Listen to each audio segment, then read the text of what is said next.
विद्यार्थी मित्रांनो नमस्कार. मोटिवेशन अँड गायडन्स या यूट्यूब चॅनेलवर आपणा सर्वांचं सहर्ष स्वागत आहे.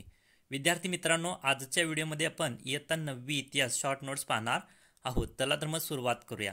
प्रश्न पहिला, लिओनार्दो विन्सी यांनी कोणती चित्रे काढली? तर मोनालिसा आणि दी लास्ट सफर ही त्यांनी चित्रे काढली. प्रश्न क्रमांक 2, दी लास्ट सफर या चित्रात लिओनार्दो विन्सी यांनी कोणाची व्यक्तिरेखा रेखाटलेल्या आहेत? तर येशू ख्रिस्त व त्यांच्या शिष्यांच्या व्यक्तिरेखा रेखाटलेल्या आहेत. प्रश्न क्रमांक 3, रॅफेल यांची अजरामर कलाकृती कोणती? तर सिस्टा टाइम मॅडम ही त्यांची अजरामर कलाकृती होय. प्रश्न क्रमांक 4, मुद्रणाचा शोध कोणी लावला? तर जर्मनीमध्ये 1450 मध्ये जोहान्स गुटेनबर्गनं मुद्रणकाचा शोध लावला. प्रश्न क्रमांक 5, इटालियन कवी डांटे यांनी कोणता ग्रंथ लिहिला? तर डिवाइड इन कॉमेडी हा त्यांनी ग्रंथ लिहिला. प्रश्न क्रमांक 6, इटालियन काव्याचा जनक कोण? तर डांटे हा इटालियन काव्याचा जनक होय. प्रश्न क्रमांक 7, मानवतावादाचा जनक कोणाला म्हटले जाते? तर फ्रान्सिस्कोला मानवतावादाचा जनक म्हटले जाते. प्रश्न क्रमांक 8, जगप्रसिद्ध नाटककार कोण? तर शेक्सपियर होय. प्रश्न क्रमांक 9, पोलंडमधील खगोलशास्त्रज्ञ कोण? तर निकोलस कोपर्निकस होय. प्रश्न क्रमांक 10, कोपर्निकसने कोणता सिद्धांत मांडला? त्यांनी सूर्य हा ग्रहमालेचा केंद्रबिंदू असून पृथ्वी व इतर ग्रह सूर्याभोवती फिरतात हा कोपर्निकसने सिद्धांत मांडला. प्रश्न क्रमांक 11, दुर्बिणीचा शोध कोणी लावला? तर इटालियन शास्त्रज्ञ गॅलिलिओ यांनी दुर्बिणीचा शोध लावला. प्रश्न क्रमांक 12, चुंबकाच्या लक्षणाचा अभ्यास कोणी केला? तर गिल्बर्ट या शास्त्रज्ञाने केला. प्रश्न क्रमांक 13, न्यूटनने कोणत्या क्षेत्रात योगदान दिले? तर खगोलशास्त्र व पदार्थ विज्ञान या दोन क्षेत्रात त्यांनी योगदान दिलं. प्रश्न क्रमांक 14, विल्यम हार्वे यांनी कशाविषयी संशोधन केले? तर रक्ताभिसरण याविषयी त्यांनी मोठ्या प्रमाणात संशोधन केलेलं आहे.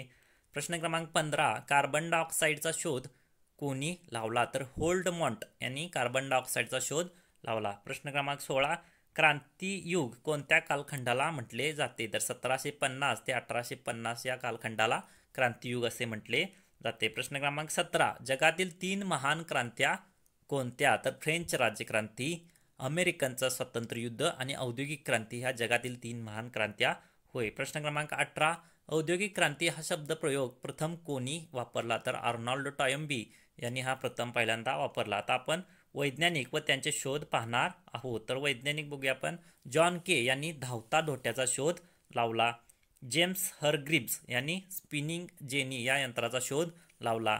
रिचर्ड आर्काराइट यांनी वॉटर फ्रेमचा शोध लावला. सॅम्युअल क्रॅप्टन यांनी म्यूलचा शोध लावला. एडमंड कार्टाराइट यांनी यंत्रमागाचा शोध लावला. जेम्स वॅट यांनी बाष्पयंत्र शोधलं. जॉर्ज स्टिफन्सन यांनी रेल्वे इंजिनचा शोध लावला. बेंजामिन फ्रँकलिन विद्युत शक्तीचा शोध लावला. मायकेल फॅरेड विद्युत जनित्राज म्हणजे डायनामोचा शोध त्यांनी लावला. डेव्ही सुरक्षा दिवा याचा शोध त्यांनी लावला. मॉर्स यांनी तारा यंत्राचा शोध लावला. अलेक्झांडर बेल यांनी टेलिफोनचा शोध लावला. गुग्लेमो मार्कोनी यांनी रेडिओचा शोध लावला. रॉबर्ट फुल्टन यांनी आगबोटीचा शोध लावला आणि एडिसन यांनी बल्बचा शोध लावला. प्रश्न क्रमांक 19, अमेरिकेतील पहिली वसाहत कोणती? तर व्हर्जिनिया ही अमेरिकेतील पहिली वसाहत होय. प्रश्न क्रमांक 20, शुगर ॲक्ट कायदा केव्हा पास झाला? तर 1764 मध्ये हा कायदा पास झाला. प्रश्न क्रमांक 21, ना प्रतिनिधी ना कर हा घोषणा कुणी दिली? तर जेम्स ओटिस यांनी ही घोषणा दिली. प्रश्न क्रमांक 22, अमेरिकेच्या स्वातंत्र्य युद्धाचे तात्कालिक कारण कोणते? तर बोस्टन टी पार्टी हे अमेरिकेच्या स्वातंत्र्य युद्धाचे तात्कालिक कारण होय. प्रश्न क्रमांक 23, चहाच्या किती पेट्या पाण्यात टाकल्या? तर 342 पेट्या पाण्यात टाकल्या. प्रश्न क्रमांक 24, अमेरिकेचा जाहीरनाम्याचे वर्णन कसे केले जाते? तर अमेरिकेच्या जन्माचा दाखला असं केले जाते. प्रश्न क्रमांक 25, मॉन्टेस्क्यू पेशाने कोण होता? तर तो वकील होता. प्रश्न क्रमांक 26, सत्ता विभाजनाचा सिद्धांत कोणी मांडला? तर मॉन्टेस्क्यूनं मांडला. प्रश्न क्रमांक 27, 100 उंदरांपेक्षा एक सिंह चांगला असे कोणी मत मांडले? तर व्हॉल्टेअर यांनी मांडले. प्रश्न क्रमांक 28, स्वतंत्र, समता, बंधुता ही 3 तत्वे कोणी घोषित केली? तर रुसो यांनी केली. प्रश्न क्रमांक 29, रुसो जन्मला नसता तर फ्रेंच राज्यक्रांती घडून आली नसती असे मत कोणी मांडले? तर नेपोलियन बोनापार्ट यांनी असं मत मांडलेलं आहे.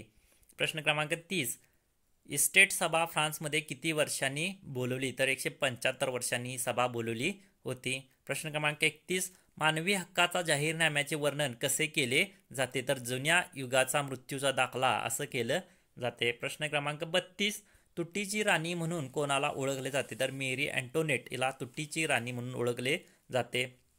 प्रश्न क्रमांक 33, नेपोलियन फ्रेंचचा सम्राट केव्हा झाला? तर 18 मे 1804 मध्ये नेपोलियन हा फ्रेंचचा सम्राट झाला. प्रश्न क्रमांक 34, तिसऱ्या वर्गाचा प्रतिनिधी कोण होता? तर मिरेम्बो हा तिसऱ्या वर्गाचा प्रतिनिधी होता. प्रश्न क्रमांक 35, 16व्या लुईच्या कारकिर्दीतील अर्थमंत्री कोण? तर तुर्गे, नेकर आणि कोलोन हे 16व्या लुईच्या कारकिर्दीतील अर्थमंत्री होते. धन्यवाद.